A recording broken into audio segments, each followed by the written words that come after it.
pas qu'il soit trop tard. Devenez membre de la chaîne Today et bénéficiez de réconfort et de soutien dans les moments difficiles. Cliquez sur le lien dans la description de la vidéo. Mardi 9 avril 2024 page 4. Ce que vous devriez offrir à Dieu résumé. Un aperçu d'un sermon sur la quantité et la manière dont une offrande doit être offerte à Dieu. Cela parle d'offres de temps, de talent et d'argent. Par Nestor Mangivard. Ce que vous offrez à votre Dieu. Marc 12 41 à 44. Ce matin, nous lisons l'offrande de la veuve. Je veux que nous examinions cela pour voir ce que nous pouvons apprendre de ces versets sur Dieu, sur nous et sur ce qu'il attend de vous et de moi. Il est important de noter que ce que nous devons donner, ce n'est pas seulement notre argent, mais aussi notre temps et notre talent. Gardons cela à l'esprit lorsque nous abordons les principes de ces versets. Jésus regarde. Jésus resta assis longtemps à observer ceux qui offraient un. Il regarda le montant 2. Il regarda la situation 3. Il regarda le cœur 2. Jésus juge. Il identifie son offrande comme étant plus que celle de tout le monde. En quoi était-ce plus à? Plus en pourcentage 1. Quel pourcentage de votre temps donnez-vous au Seigneur? Yo. Nous parlons de service, pas de temps pour votre développement personnel mais dans son impact personnel c'était tout ce que j'avais 1. Que gardes-tu pour toi 2. Quel impact ce que vous donnez a-t-il sur votre vie 3. Que peuvent déterminer ceux qui voient votre chéquier ou votre calendrier à votre sujet c'est mais dans sa foi 1. Ce mercredi nous regardons les offrandes de Caïn et d'Abel 2. Hébreux 11, 4 Par la foi l'offrande d'Abel y était meilleure. Jésus enseigne. Cela nous apprend combien nous devons donner B nous apprend comment donner C cela nous apprend comment vivre. N'attendez pas qu'il soit trop tard. Devenez membre de la chaîne Today et bénéficiez de réconfort et de soutien dans les moments difficiles. Cliquez sur le lien dans la description de la vidéo. Mardi 9 avril 2024 page 1. Luc 14, 33. Celui d'entre vous qui ne renonce pas à tout ce qu'il possède ne peut pas être mon disciple. N'attendez pas qu'il soit trop tard. Devenez membre de la chaîne Today et bénéficiez de réconfort et de soutien dans les moments difficiles. Cliquez sur le lien dans la description de la vidéo. Mardi 9 avril 2024. Page 2 Conseil pour une quinceañera résumé. J'ai écrit cette cérémonie pour une quinceañera non convertie. Presque tout le public n'était pas converti et c'est un message de salut. J'ai eu beaucoup de succès. Par Adrian Oliva Conseil pour une quinceañera Ecclésiaste 12, comme dans un conte de fées. Les adolescents hispaniques du monde entier participent à l'un des rituels sociaux les plus élaborés qui sont célébrés pour que les jeunes filles soient formellement présentées à leur communauté. Mais aujourd'hui, les quinceañeras représentent bien plus qu'une vieille tradition. En plus de marquer le passage de l'âge de l'innocence féminine à une autre étape de sa vie de maturité, la vérité est que les fêtes quinceañeros renouvellent les liens familiaux et rassemblent autour d'elles non seulement leurs amis les plus proches, mais aussi ils impactent leur communauté. Les quinceañeros arrivent avec l'attente qui accompagne le fait d'être une femme. Être une jeune quinceañera signifie pouvoir fonctionner avec une plus grande liberté, y compris l'autorisation d'avoir un petit ami, de porter des baskets à talons hauts, de se maquiller ou au moins d'utiliser du rouge à lèvres, entre autres. À cet âge, de nombreux privilèges sont accordés et en même temps de plus grandes responsabilités sont acquises. Les préparatifs peuvent parfois prendre plusieurs mois, voire plusieurs années. Mais même s'il ne s'agit que d'une petite fête de famille avec les amis les plus proches, le fait ne passe pas inaperçu et en tout cas on fait savoir que la jeune fille est en train de devenir une femme. J'espère que tant de préparation ne sera pas vaine. Cette fête ne durera que quelques heures et le plaisir s'atténuera, mais les mots et la symbolique de ce dont nous discutons aujourd'hui sont pour l'éternité. Chaque personne présente pourra s'approprier les conseils qui seront donnés aux parties. Cortège judiciaire est célébré avec leurs parents. Tout le monde est debout. Mesdames et messieurs, nous sommes réunis ici précisément en réponse à l'invitation qui nous a été faite par la famille. Merci de nous avoir invités à fêter les 15 ans de Madame avec vous. Je me sens très privilégié d'avoir été invité à exercer mon ministère lors de cet événement. La célébration de cette journée se déroule plutôt devant Dieu et vous comme témoins. M reconnaissent que leur fille leur a été prêtée par Dieu. Ils l'ont élevée de la meilleure façon possible et ils en répondront devant Dieu. Désormais, cette demoiselle cesse d'être une enfant et entre dans l'âge de la maturité. Vos décisions auront désormais plus de poids et de raison. C'est durant cette période que vous aurez le plus besoin de Jésus comme ami, conseiller et surtout comme sauveur. Si nous nous concentrons dans le passage biblique lu, nous verrons les conseils que Dieu donne aux jeunes et que je donnerai à cette demoiselle à travers cette cérémonie. Demandez au public et au tribunal de s'asseoir. Laissez les parents poser leurs bougies sur le chandelier. Les parents et le parti se tiennent devant le ministre. Adressez-vous aux parents de la fête. Monsieur et madame, vous avez amené votre fille devant moi en tant que ministre de Jésus-Christ pour demander la bénédiction de Dieu sur elle. Vous avez quelques conseils à lui donner. Laissez-les dire leurs mots. N'attendez pas qu'il soit trop tard. Devenez membre de la chaîne Today et bénéficiez de réconfort et de soutien dans les moments difficiles. Cliquez sur le lien dans la description de la vidéo. Mardi 9 avril 2024 page 1 Demandez aux parents et au groupe de s'asseoir. Allez danser. Puisqu'il est né pour toi, que ton 15e anniversaire soit célébré par un service religieux, je te consacrerai quelques objets pour que lorsque tu les verras, tu te souviennes toujours de cet heureux jour et des conseils que je te donnerai aujourd'hui. Offrez-lui une boîte à bijoux en forme de pomme. La pomme a toujours été liée à l'intelligence. Cela est probablement dû à ce qui s'est passé dans le jardin d'Éden lorsque nos premiers parents, Adam et Ève, ont mangé de l'arbre de la connaissance du bien et du mal et ont péché. Ce n'était ni intelligent ni sage du tout, c'était un échec.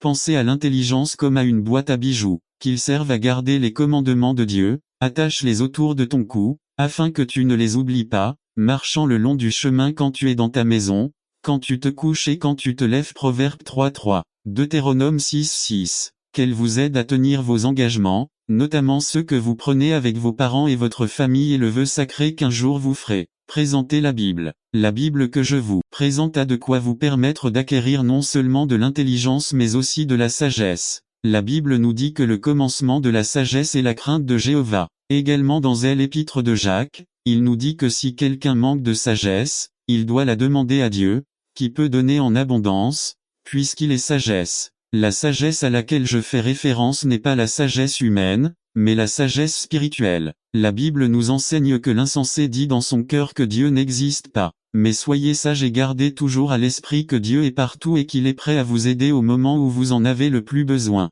Aujourd'hui, vous êtes radieuse dans votre robe blanche. Le blanc dans notre société signifie pureté et innocence. Dans la Bible, cependant, le blanc a une signification très élevée. Cela signifie non seulement la pureté et l'innocence, mais aussi la justice, c'est-à-dire être juste devant Dieu. Les humains obtiennent leur justice non pas par leurs propres œuvres, mais par les mérites de Jésus, par le sang qu'il a versé au calvaire pour vos péchés et les miens. C'est par le sang du Christ que le Père nous considère comme si nous n'avions jamais péché. Nous nous tenons devant lui avec un cœur et une conscience claire, libérera de la condamnation que l'humanité s'est imposée lorsqu'elle a désobéi en Éden. Lorsqu'une personne dit qu'elle est sauvée, cela veut dire qu'elle est libérée du salaire du péché, qui est la mort. En acceptant Jésus comme Sauveur et Seigneur, la Bible dit que nous passons de la mort à la vie éternelle. El consejo de la palabra de Dieu est, en todo siempo en blanco tu vestido y nunca faltinguanto sobre tu cabeza Ecclésiaste 9:8,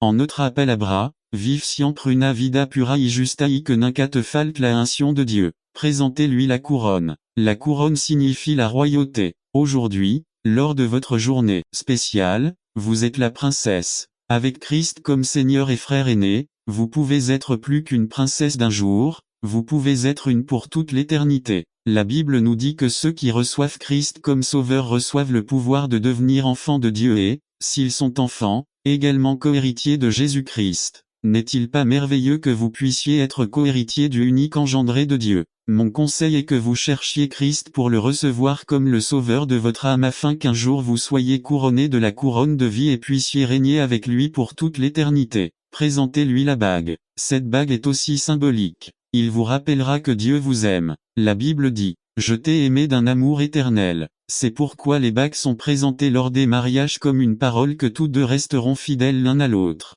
Je vous conseille de faire en sorte que cette bague signifie votre parole ternie à plusieurs niveaux. Tout d'abord, de votre amour pour Dieu. Tout comme il vous aime, vous lui répondez en obéissant à ses commandements. Ensuite, que cela soit un symbole d'amour pour vos amis, en particulier pour l'ami qui vous aime. Beaucoup de gens ne veulent pas entendre que le fait d'avoir des relations intimes avant le mariage cause des dommages physiques, mentaux et émotionnels aux personnes impliquées. Rester chaste jusqu'au jour de votre mariage signifie que vous serez resté spécial pour cet homme spécial et c'est un problème. Montrez le véritable amour. L'amour que vous pouvez ensuite transcender vers vos enfants. N'attendez pas qu'il soit trop tard. Devenez membre de la chaîne aujourd'hui et obtenez du réconfort et du soutien dans les moments difficiles. Cliquez sur le lien dans la description de vidéo. Mardi 9 avril 2024 page 2. Que Dieu vous donnera. Enfin, cette bague peut signifier l'amour propre. Que vous vous permettiez de choisir de vous protéger d'une situation qui vous pèse plus tard ou qui vous fait plus tard ressentir une grande culpabilité, voire contracter une maladie. Shakespeare a dit, sois fidèle à toi-même. Mais la parole de Dieu nous enseigne que nous devons être fidèles à Dieu. Avoir la continence, c'est avoir l'estime de soi, c'est se respecter soi-même et c'est aimer Dieu qui t'a formé. Demandez aux parents de venir avec leurs cadeaux. Vos parents apportent un cadeau symbolique de votre voyage. Quand tu étais petite, tu ne choisissais pas où tu voulais aller. Ils vous emmenaient avec eux partout où ils allaient ou voulaient vous emmener. Aujourd'hui, on vous présente vos premières baskets à talons hauts. Cela signifie qu'ils ont confiance que vous êtes prêt à vous fixer des objectifs plus élevés et à marcher d'une manière digne, d'une manière qui apporte beaucoup de contentement à leur cœur et beaucoup d'honneur à votre famille. Présentez la bougie décorée. Demandez aux parents d'allumer la bougie qui est dans les mains de leur fille avec la bougie qu'ils ont allumée précédemment. Cette bougie symbolise votre vie. La Bible nous dit que nous devons briller devant tout afin qu'ils voient nos bonnes œuvres et glorifient notre Père qui est aux cieux. Ma prière pour vous est que vous fassiez de votre vie un exemple que beaucoup de petites filles veulent suivre.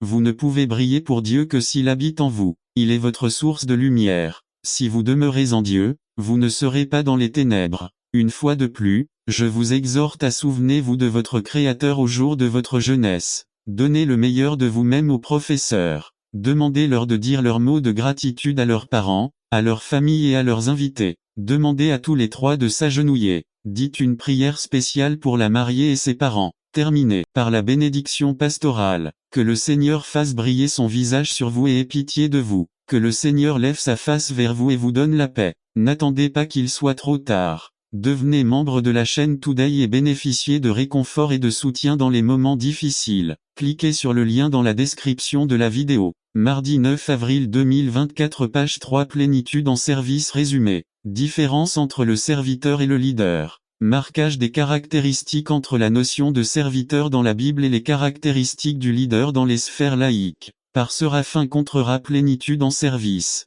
Comme vous le savez, chez les païens, les chefs gouvernent leurs sujets avec tyrannie, et les grands font sentir leur autorité sur eux. Mais entre vous, ça ne devrait pas être comme ça. Au contraire, celui d'entre vous qui veut être grand doit servir les autres et celui d'entre vous qui veut être le premier doit être votre esclave. Car de même, le Fils de l'homme n'est pas venu pour être servi, mais pour servir et donner sa vie en rançon pour une multitude. Matthieu 20 25 à 28 Le réseau de service a été brisé et à sa place nous avons la méthode de leadership.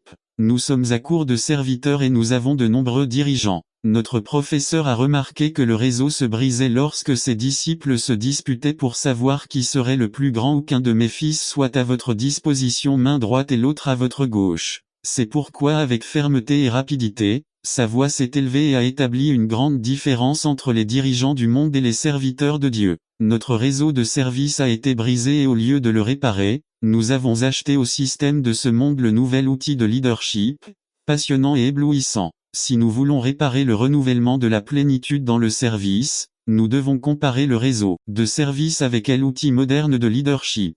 10 principes de base du réseau de service 1. Le serviteur existe pour servir le leader à servir. Je ne suis pas venu pour être servi, mais pour servir, c'est la sentence du Seigneur et des seigneurs et des rois des rois. Toute sa vie et son ministère ont été structurés selon ce modèle. Bien qu'il ait existé avec le même être de Dieu, il ne s'y est pas accroché, mais a renoncé à ce qui lui appartenait et a pris la nature de serviteur. Devenu comme tous les hommes et se présentant comme un homme ordinaire, il s'est humilié. Quand nous regardons les dirigeants politiques, syndicaux, commerciaux ou éducatifs de notre monde, nous constatons qu'au fond, ils cherchent tous à être servis, mais pas à servir. Il est très triste de constater que le réseau de service est brisé au sein de l'Église et nous sommes étonnés de voir combien de dirigeants nous avons en nous qui attendent d'être servis. Combien recherchent des postes clés parce qu'ils connaissent tous les avantages et privilèges que cela apporte. L'écrivain chrétien Tom Marshall a écrit « L'une des séductions à laquelle les serviteurs peuvent facilement succomber est d'utiliser le pouvoir et les choses auxquelles ils ont accès,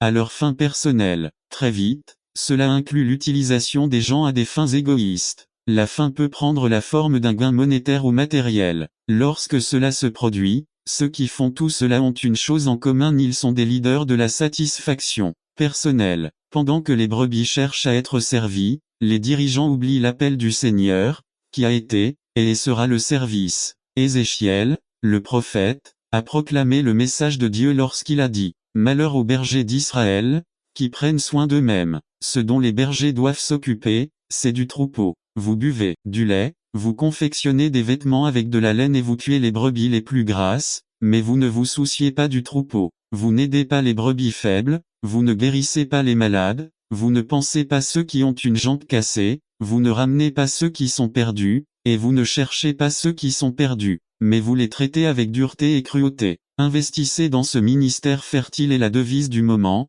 pour trouver un soutien à votre propre satisfaction de. Le serviteur existe pour être un modèle, le leader existe pour être un modèle. Lumière, caméra et action, n'attendez pas qu'il soit trop tard. Devenez membre de la chaîne Today et bénéficiez de réconfort et de soutien dans les moments difficiles. Cliquez sur le lien dans la description de la vidéo mardi 9 avril 2024 page 1. Tout cela entoure le leader, celui qui donne des conférences de presse pour donner l'impression qu'il a tout sous contrôle. Le plus important est l'image publique, en prenant soin de ce que les gens diront et en gardant la façade bien dessinée et peinte avec le personnage que le public veut et auquel il aspire. Le serviteur n'a pas été fait pour figurer, mais le serviteur de Dieu a été créé et appelé à être un modèle de l'œuvre de Dieu dans la vie d'un homme. Les gens en ont assez des paroles vides de sens et des façades préparées et cherchent des modèles. Ils veulent voir à quoi ressemble la vie d'un homme qui peut dire « Soyez mes imitateurs comme je le suis du Christ ». Pablo. Jésus est notre modèle parfait, il s'est tenu devant nous et nous le suivons, mais aujourd'hui, les gens veulent voir dans les serviteurs de Dieu le reflet de la pureté, de l'amour, du sacrifice et du dévouement du Christ. 3. Le serviteur existe pour se reproduire, le leader pour perpétuer. Pasteur durant ces 16 années, il n'a préparé personne à ce qui lui arrive. Lorsque la convention nationale est arrivée, les délégués et les pasteurs ont choisi un nouveau leader. Le cœur de X était rempli d'amertume et de ressentiment. La convention fut pour lui un coup bas et l'histoire se termina par une division de la dénomination. Semble familier. Bien sûr, ces histoires abondent, car le réseau de service a été brisé et nous devons le réparer, en nous rappelant que nous avons été appelés à nous reproduire dans un autre et non à nous perpétuer, et que notre cœur soit comme celui de Jean Baptiste qui disait « Il faut que je diminue, pour qu'il augmente ». Nous existons comme serviteurs pour cultiver, aider et construire le ministère des croyants. Notre ministère existe pour que le ministère des croyants puisse se développer. Mon ministère existe jusqu'à ce que ce ministère atteigne le point où l'Église n'a plus besoin de moi. Le but de ma vie est de voir que, dans chaque vie particulière, un ministère se déploie. Puissent-ils mûrir au point de ne plus avoir besoin de moi? Si je les nourris vraiment, ils grandiront dans la vie chrétienne, jusqu'à ce qu'ils n'aient plus besoin de moi pour survivre spirituellement, et puis je prendrai ma valise et j'irai dans un autre endroit où je pourrai recommencer à jouer. La reproduction est la clé du service, la perpétuité est la clé du leadership. Nous en avons le meilleur exemple dans le Seigneur Jésus, qui n'a pas pensé à se perpétuer ici sur terre, mais plutôt à se reproduire. C'est pourquoi il a pris les 12 disciples. Paul pourrait dire « Ce que vous avez vu de moi, cela enseigne ». La capacité d'un leader n'est pas de faire quelque chose, c'est de reproduire quelque chose, c'est de se reproduire chez quelqu'un. Rassembler les gens n'est pas fructueux parce que les clowns rassemblent les gens dans les cirques et les politiciens sur les places. Ce qui est fructueux se reproduit chez quelqu'un. 4. Le serviteur existe pour être plein du Saint-Esprit, le leader existe pour être plein de lui-même. Nous sommes tous remplis de quelque chose ou de quelqu'un. Soyez remplis du Saint-Esprit est un impératif qui n'a pas perdu de sa validité. Que frustration est en el corazon de muchas ovejas vent que su leader estan leno de orgulo, vanida. Idea propia y proyectos humano pero que satisfaction inunda el corazon de una iglesia cuando observa que su ministro estan leno del Saint-Esprit. Dans l'église primitive,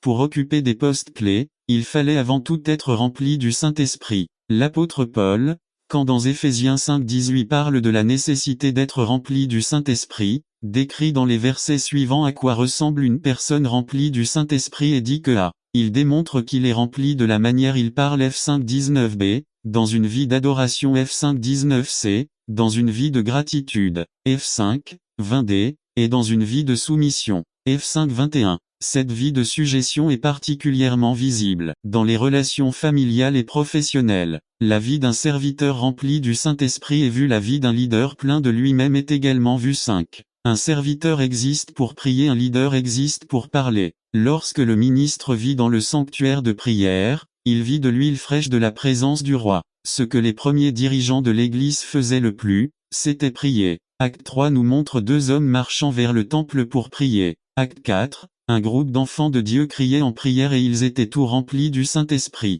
N'attendez pas qu'il soit trop tard. Devenez membre de la chaîne Today et bénéficiez de réconfort et de soutien dans les moments difficiles. Cliquez sur le lien dans la description de la vidéo. Mardi 9 avril 2024, page 2, acte 5. Le peuple et les dirigeants prient et sont libérés de la peur. Fait 6. Les dirigeants décident qu'ils doivent se concentrer sur la prière et le ministère de la parole. Alléluia, les serviteurs savent qu'ils ont été appelés à prier quand tout va bien et ils prient quand tout semble aller mal. Ils prient dans le conflit et dans le bonheur. Ils savent que le moteur de leur ministère ne fonctionne qu'avec le carburant de la prière. Quand les serviteurs oublient et deviennent des leaders, ils remplacent la parole par la prière. Ils parlent dans les conseils d'administration, ils parlent dans les chaires. Ils parlent lors de congrès et de conférences, ils parlent et ne font que parler. Les louanges au Père sont remplacées par des autopromotions, les prières d'autorité contre Satan sont remplacées par des arguments et des discussions d'assemblée. Le syndrome de Diotrephe a déjà touché de nombreux serviteurs qui ont oublié l'appel à la prière pour devenir leader de parole. Mais Diotrephe n'accepte pas notre autorité parce qu'il aime commander. C'est pourquoi, quand j'irai, j'attirerai son attention, car il raconte des ragots et des mensonges contre nous. Jean 9,10. Le service sans prière n'ouvre que la porte à la discussion. Le service qui vient de la prière est le canal d'une explosion, mais d'une explosion de vie. 6. Le serviteur existe pour résoudre les problèmes, le leader pour créer des problèmes. Nous voyons des dirigeants politiques essayer de résoudre des problèmes, mais lorsqu'ils découvrent qu'il est trop tard, que la décision qu'ils ont prise les a jetés dans une impasse, le problème s'est aggravé. Nous les avons trouvés en train de faire des déclarations à la radio et à la télévision. Ils veulent trouver un autre coupable que ce sont les précédents. Ou alors ils ignorent simplement les problèmes. Tel est le panorama d'aujourd'hui. Le serviteur sait qu'il a été désigné pour résoudre les problèmes et comme sa vie est imprégnée de prière, il s'est allé vers le Père et avant de prendre des décisions, il cherche la face du Seigneur de l'Église et reçoit de lui sa direction. Avec sagesse et amour, appliquez la solution. Il n'y a pas de problème qui n'ait pas de réponse entre les mains de Dieu et le serviteur le croit, le sait et le fait. 7. Le serviteur existe pour enseigner, le leader existe pour manipuler. Qu'il soit qualifié pour enseigner, telle est la norme dans la parole de Dieu pour ceux qui aspirent à des ministères clés dans l'Église. Le serviteur sait qu'il a été désigné pour enseigner au peuple, comme Paul l'a dit, tout le conseil de Dieu. Le peuple est arrivé battu, blessé et secoué par le péché et fait désormais partie de l'Église. Mais le serviteur se souvient des paroles de son maître. Allez donc vers les peuples de toutes les nations, faites-en mes disciples et enseignez-leur d'obéir à tout ce que je vous ai commandé. Matthieu 28, 19,20. Lorsque les serviteurs perdent le cœur de serviteur et prennent celui de leader, ils finissent par manipuler le peuple. Ce sont eux qui décident et le peuple n'a pas la possibilité de choisir entre le bien et le mal. Elle peut être manipulée ouvertement ou subtilement, mais tout ce qui prive les gens de la possibilité de décider, de choisir et de discerner relève de la manipulation. Tout en apprenant à son fils à affronter la vie un jour par lui-même, le pasteur enseigne aux gens à marcher seuls sur le chemin complexe de ce monde, en étant des luminaires au milieu des ténèbres. 8. Le serviteur existe pour être transparent, le leader pour se cacher. On les retrouve partout, le souci constant est de se cacher car lorsque les problèmes et les échecs sont exposés, le leader a peur de perdre sa crédibilité et ne veut pas nuire à sa réputation. S'il faut mentir, nous mentirons, semble dire le leader au fond de son cœur. Nous les retrouverons en train de se disputer aux tables de réunion. Comment cacher cela? Les gens ne devraient pas le savoir. Les serviteurs savent que la transparence est un élément important du service chrétien. Nous ne pourrons tromper ni Dieu ni le peuple. Les gens savent quand nous nous cachons. Le serviteur sait que les gens ne demandent pas la perfection mais ils demandent l'honnêteté. Le serviteur honnête et transparent aura le soutien du peuple et la bénédiction du Seigneur. 9. Le serviteur existe pour montrer ou exercer l'autorité. Le leader existe pour imposer l'autorité. L'autorité n'est pas le contrôle. L'autorité n'impose pas. L'autorité ne crie pas. Dieu m'a donné autorité au ciel et sur la terre, a dit le Seigneur Jésus. mais cette autorité n'a pas été imposée, mais elle l'a été. N'attendez pas qu'il soit trop tard. Devenez membre de la chaîne Today et bénéficiez de réconfort et de soutien dans les moments difficiles. Cliquez sur le lien dans la description de la vidéo mardi 9 avril 2024 page 3 démontré dans leur mode de vie. L'autorité d'un leader est imposée et, ce faisant, détruit des vies pour lui. La chose la plus importante, ce sont les réglementations. Pour le serviteur, le plus important est de démontrer par sa vie que l'autorité lui a été transférée. L'autorité du serviteur se manifeste dans sa propre vie et lorsqu'il l'exerce, même s'il ne l'aime pas, chacun sait que c'est nécessaire. 10. Le serviteur existe pour être soumis, le leader existe pour exiger la soumission. Seigneur, je ne mérite pas que tu viennes dans ma maison. Donnez simplement l'ordre, et mon serviteur sera guéri, car je suis moi-même sous des ordres supérieurs, et en même temps j'ai des soldats sous mes ordres. Matthieu 8:8,9. La soumission est la clé du service. Le serviteur sait que pour avoir le privilège de se soumettre les autres, il doit lui-même être soumis. Formidable leçon enseignée par le centurion. Il a lui-même déclaré: je crois au pouvoir de ta parole, car j'ai aussi des soldats, mais avant cela je suis moi-même soldat. Les dirigeants exigent la soumission, mais eux-mêmes ne savent pas comment se soumettre, mais le serviteur connaît l'importance de la soumission car c'est le fondement de l'autorité. Seigneur, nous voulons le renouvellement de la plénitude dans le service. Nous avons causé beaucoup de tort à votre peuple en voulant être des dirigeants et en oubliant que notre appel était d'être des serviteurs. Nous ne voulons pas continuer à regarder votre travail à travers le prisme d'un leadership mondain et malsain, mais nous voulons retrouver le cœur des serviteurs. Nous savons que si nous renouvelons le service, la joie reviendra dans le cœur de votre peuple. Pardonnez-nous pour les fois où nous avons couru après une charge et dans cette course nous avons perdu la belle perle du service. Nous ne voulons pas d'applaudissements, de votes, d'acclamations ou de caméras, mais nous voulons votre approbation et qu'un jour nous puissions vous entendre dire: bien, bon fidèle serviteur, dans le petit que vous avez été fidèle dans tout ce que je le vais. Mettez-vous à eux. Amen. Réflexion 1. Quelle faiblesse je trouve dans le service que j'offre aux personnes. 2.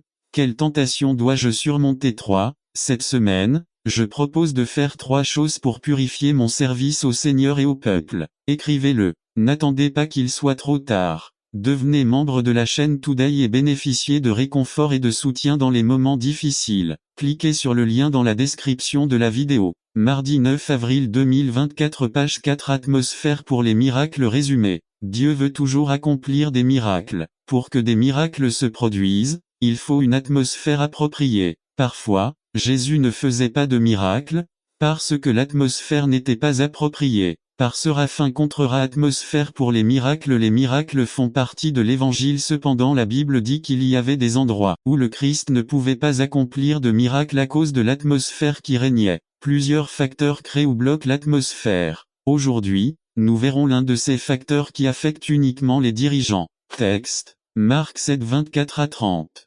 Introduction. A. Qu'est-ce qui produit un miracle? B. Pourquoi certains miracles ne se produisent-ils pas? C. Vivons-nous à une époque de miracles? D.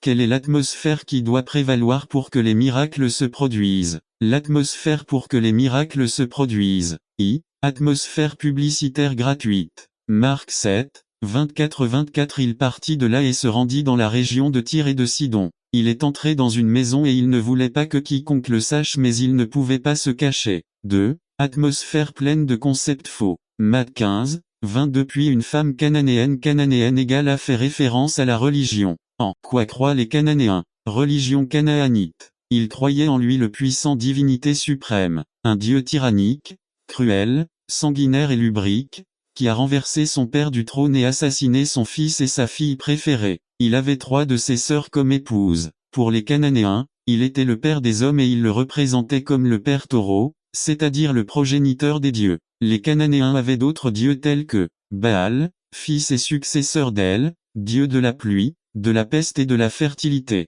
Anna, sœur et épouse de Baal, était la prostituée du Panthéon. Ashtoret et Ashra, qui formèrent avec Anna la trilogie des déesses cananéennes de la dépravation, déesses de la guerre et de l'activité sexuelle. Le polythéisme cananéen, qui était le plus dégradé, corrompit moralement le peuple. Dans le culte de leurs dieux, hommes et femmes se prostituaient à leur guise. À cette époque, il n'y avait pas de religion plus dégénérée que celle des Cananéens.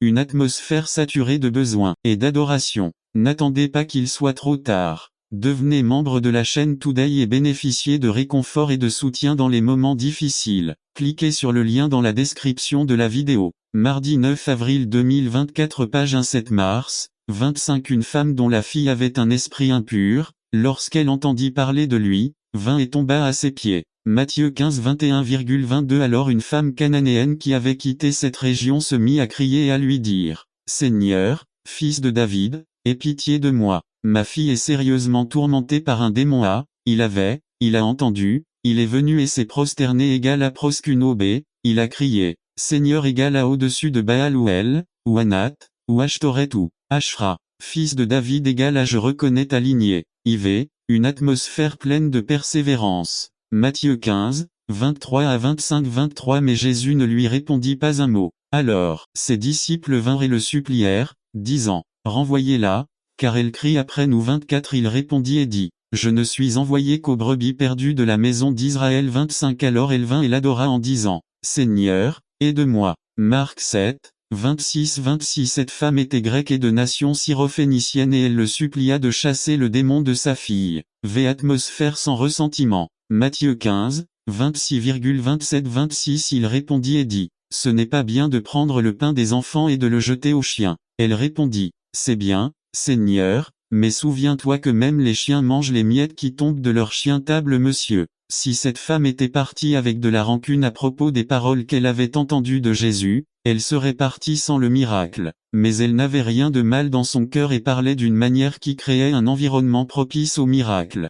José était libéra de ressentiment. Jean 45, 4-8 Alors Joseph dit à ses frères, venez maintenant vers moi. Et ils se rapprochèrent. Et il dit, je suis Joseph, ton frère, que tu as vendu en Égypte 5 Maintenant donc, ne vous attristez pas et ne vous attristez pas d'avoir vendu ici car pour conserver la vie, Dieu m'a envoyé avant toi 6 Car il y a déjà eu 2 années de famine au milieu du pays, et il y a encore 5 années pendant lesquelles il n'y aura ni labour ni moisson 7 Et Dieu m'a envoyé avant vous pour conserver votre postérité sur la terre et pour vous donner la vie par une grande délivrance 8 Ce n'est donc pas vous qui m'avez envoyé ici, mais Dieu qui m'a établi père de Pharaon, seigneur de toute sa maison et gouverneur de tout le pays d'Égypte 9 Dépêche-toi, va chez mon père et dis-lui, voici ce que dit ton fils Joseph, Dieu m'a établi chef de toute l'Égypte viens à moi, ne t'arrête pas 10 Tu habiteras au pays de Goshen, et tu seras près de moi, toi et tes enfants, et les enfants de tes enfants, ton bétail et tes bœufs, et tout ce que tu as. La meilleure démonstration d'une vie sans ressentiment est dans les enfants de Joseph. Et Joseph appela le nom du premier-né, Manassé parce qu'il a dit, Dieu m'a fait oublier tout mon travail, et toute ma maison. N'attends pas qu'il soit trop tard. Devenez membre de la chaîne Today et bénéficiez de réconfort et de soutien dans les moments difficiles. Cliquez sur le lien dans la description de la vidéo. Mardi 9 avril 2024 page 2 Père 52 Et il appela le nom du second, Éphraïm car il dit, Dieu m'a rendu fécond dans le pays de mon affliction. Jean 41, 51,52b, Moïse libéra de ressentiment, envers ses frères Maria et Aaron. Et c'est pourquoi les miracles se sont produits Jésus libéra de ressentiment 1 Pierre 2, 21-23 Mais si, en faisant le bien, vous le souffrez et le supportez, cela est certainement approuvé devant Dieu 21 Car c'est pour cela que vous avez été appelés parce que le Christ a aussi souffert pour nous, nous laissant un exemple, afin que vous suiviez ses traces 22 Qui n'a commis aucun péché, et la fraude n'a pas été trouvée dans sa bouche 23 Qui, lorsqu'il le maudissait, ne répondait pas par une malédiction. Lorsqu'il souffrait, il ne menaçait pas, mais confiait la cause à celui qui juge justement. Lorsque nous laissons le ressentiment envahir notre cœur, nous bloquons la voie à un miracle. Atmosphère qui produit des miracles. Marc 7, 29,30-29 Alors il lui dit, par cette parole, va. Le diable a quitté votre fille 30 Et quand elle arriva à la maison, elle vit que le démon était sorti et que la fille était couchée sur le lit à cause de cette parole. Matthieu 15, 28 Alors Jésus répondit et dit, ô accent circonflexe femme, grande est ta foi qu'on en fasse comme vous le souhaitez. Et sa fille a été guérie depuis. Mega est votre foi. L'expression utilisée ici par le Seigneur pour dire grand est l'expression mega, une mesure, utilisée aujourd'hui en informatique et dont la signification est 1 million. Jésus disait, oh, une femme millionnaire, c'est votre foi. Conclusion. A. Qu'est-ce qui empêche le miracle de se produire? B. Y a-t-il des ressentiments stockés comme leader dans nos cœurs? Révérend Séraphin contre Galeano, n'attendez pas qu'il soit trop tard. Devenez membre de la chaîne Today et bénéficiez de réconfort et de soutien dans les moments difficiles. Cliquez sur le lien dans la description de la vidéo. Mardi 9 avril 2024, page 3. Comment prier pour nos enfants, partie 2. Résumé. L'adolescence est l'étape de plus d'angoisse et d'inquiétude pour les parents, par Fernando Ocampo. Titre. Comment prier pour nos enfants, partie 2. Texte. Psaume 127, 1 Samuel 1, 1 à 11, 19 à 18. Objectif. Que les auditeurs mettent en pratique la dynamique de la prière pour leurs enfants. Introduction. En tant que parents, nous entendons beaucoup de choses au cours de la vie de nos enfants. Certains d'entre eux sont agréables et méritent d'être célébrés, mais d'autres dont nous ne voulons même pas nous souvenir. Tout au long de leur vie, nos enfants sont exposés au danger. En tant que parents, nous avons souvent dû courir à l'hôpital, nous avons dû passer de longues heures d'insomnie lorsqu'ils tombaient malades. Nous les protégeons, les défendons et prenons soin d'eux. Mais lorsqu'ils grandissent, les difficultés deviennent plus complexes. Je vais utiliser les statistiques que le pasteur César a utilisées dimanche dernier lors de l'office du matin. Toutes les 45 minutes, un enfant quitte la maison. Chaque minute, un enfant est maltraité. Toutes les 9 minutes, un adolescent est arrêté pour consommation de drogue ou d'alcool, et toutes les 45 minutes, une personne est blessée ou tuée à la suite de violences dans les écoles. 72% des adolescents passent moins de 20 minutes par semaine à parler à leurs parents. C'est pourquoi, frères, il y a des parents qui ne savent rien de leurs enfants. 66% se tournent vers l'alcool et les drogues pour échapper à leurs problèmes. 70% des jeunes garçons et 63% des filles ont eu des relations sexuelles avant le mariage. L'adolescence est l'étape la plus angoissante et la plus préoccupante pour les parents. Chaque fois que nos enfants sortent et que le téléphone sonne, nous sautons de notre chaise. Et lorsqu'ils sont hors de la ville pour des raisons d'études ou de travail, nous ne pouvons pas dormir paisiblement. C'est alors qu'est évoqué un tumulte de pensées et d'émotions que seuls ceux d'entre nous qui sont parents peuvent comprendre. C'est alors qu'il faut recourir à la ressource de la prière. Il est temps de nous mettre à l'avant-garde de la bataille et d'intercéder pour nos enfants. Et voici la deuxième et dernière ligne directrice sur la façon de prier pour nos enfants. De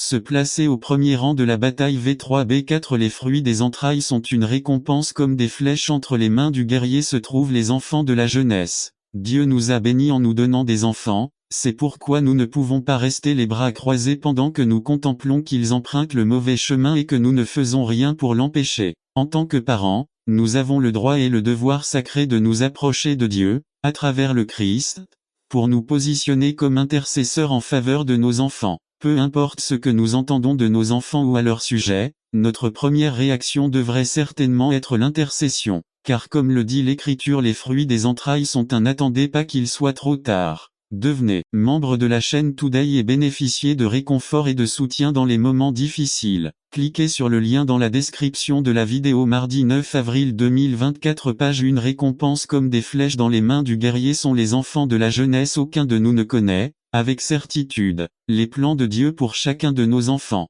Nous ne savons pas si le Seigneur suscitera de meilleurs dirigeants que nous. C'est pourquoi nous ne pouvons cesser d'intercéder pour eux. Cependant, il y a certains aspects de la plus haute importance concernant cet aspect de la prière, comme l'intercession. Si nous voulons que nos flèches, c'est-à-dire nos enfants, soient une bénédiction, alors nous ne devons pas seulement les éduquer pour qu'ils ne deviennent pas un fardeau pour la société. Non seulement nous devons leur inculquer les grandes valeurs de notre foi en tant que parents, nous devons suivre l'exemple de Job. Lisons Job 1. Pour ce père pieux, se mettre au front du combat dans la prière pour ses enfants était un événement quotidien. À cette époque, Job non seulement intercède pour ses enfants, mais il confesse également leurs péchés. Est-ce ainsi que nous prions pour nos enfants? En revenant à dimanche dernier, n'est-il pas vrai que nos prières sont des plaintes? Il faut alors faire un virage à 180 et changer nos plaintes pour de vraies prières. Mais il y a certains éléments que nous devons considérer si nous voulons que nos prières soient entendues par le Dieu que,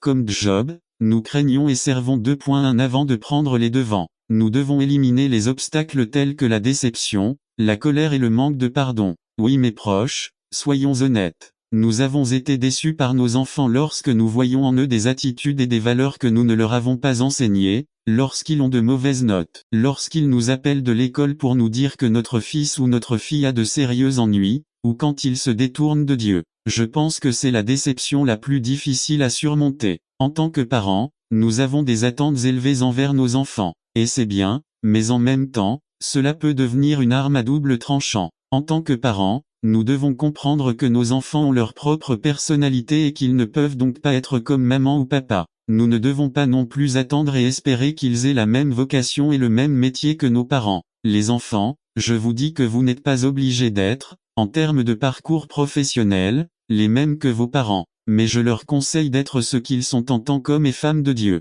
Imitez sa foi, son amour, son dévouement, son service inconditionnel pour l'avancement du royaume. Soyez des donateurs de dîmes et des offrandes joyeux, donnez à la cause du Christ comme ses parents selon ce que vous avez décidé dans votre cœur. Non 2 Cor 9-7.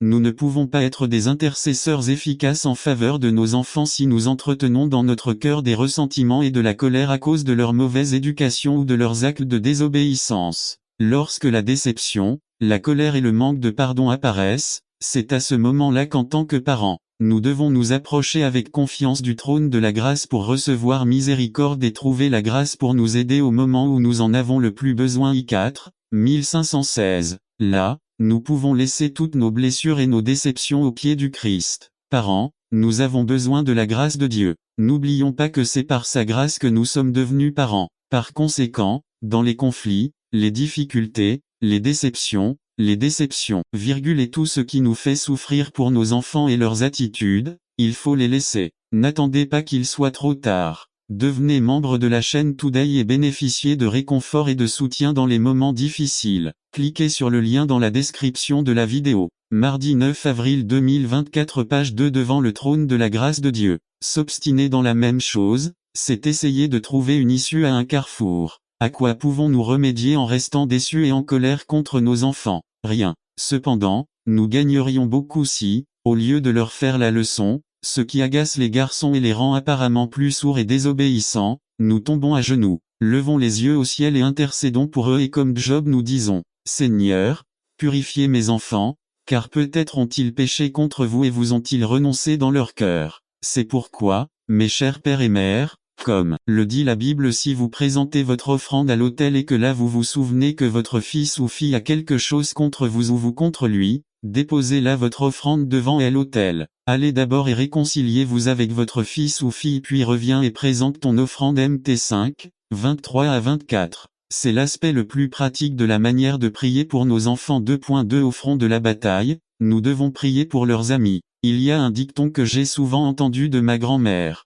Dis-moi avec qui tu es et je te dirai qui tu es. Et c'est vrai. Les psychologues sont arrivés à la conclusion que personne n'a plus d'influence positive ou négative sur un adolescent que ses propres collègues d'études ou de travail. C'est ce qu'ils appellent ici la pression des pairs. Ainsi, sur le champ de bataille, nous devons prier pour que nos enfants recherchent et s'entourent des bons amis. Il est prouvé que la première expérience de drogue, de sexe, d'alcool, de cigarettes, de vol, d'actes de violence, etc. Cela vient via son meilleur ami. Nous devons donc recentrer nos prières de manière à éviter de prier de manière inappropriée. Laissez-moi vous expliquer. Généralement, dans nos prières, nous demandons aux mauvais amis de rester loin de nos enfants. Mais cela, en plus d'être incorrect, n'est pas biblique. Nous devons plutôt prier pour que ce jeune homme soit touché par le Christ. C'est ce que commande la Bible, que des prières, des supplications et des actions de grâce soient faites pour tous. Ceci est bon et agréable à Dieu car il veut que tous soient sauvés et connaissent la vérité intime. 4 Parents, remarquons l'accent mis sur ce verset. Il ne s'agit pas de prier pour le plaisir de prier. 3 choses sont mentionnées à les prières. La prière est une supplication humble et fervente. Des prières. La prière est l'élévation de tout notre être vers Dieu pour le louer. C'est le souvenir de l'âme pour méditer sur Dieu et ce qu'il est. C'est les supplications et les actions de grâce. La supplication est la douleur intense de l'âme troublée qui cherche Dieu et se soumet à sa volonté. Thanksgiving exprime notre gratitude envers Dieu pour ce qu'il a fait en notre nom. Nous concentrons notre attention sur sa fidélité. Nous devons prier pour nos enfants, en suppliant avec humilité et ferveur. Élever tout notre être vers Dieu. C'est pleurer devant Dieu pour eux et pour leurs péchés et se soumettre à sa volonté. en s'emparant de sa fidélité éternelle. Alors quand votre fils ramène à la maison ce jeune homme aux cheveux dressés et peint de plusieurs couleurs comme un ara ou un perroquet, vêtu tout de noir comme s'il était en deuil perpétuel, avec un anneau dans le nez comme s'il était du bétail, profitez de l'occasion, en tant que père chrétien consacré au Seigneur, de témoigner du Christ sans crainte. 2.3 Au front de la bataille, nous devons prier pour leur rébellion, qui n'en a pas. Les enfants rebelles sont toujours chez le pasteur de leur église. Mais, quelle doit être notre attitude et notre réaction face aux enfants rebelles? Certainement la prière. N'attendez pas qu'il soit trop tard. Devenez membre de la chaîne Today et bénéficiez de réconfort et de soutien dans les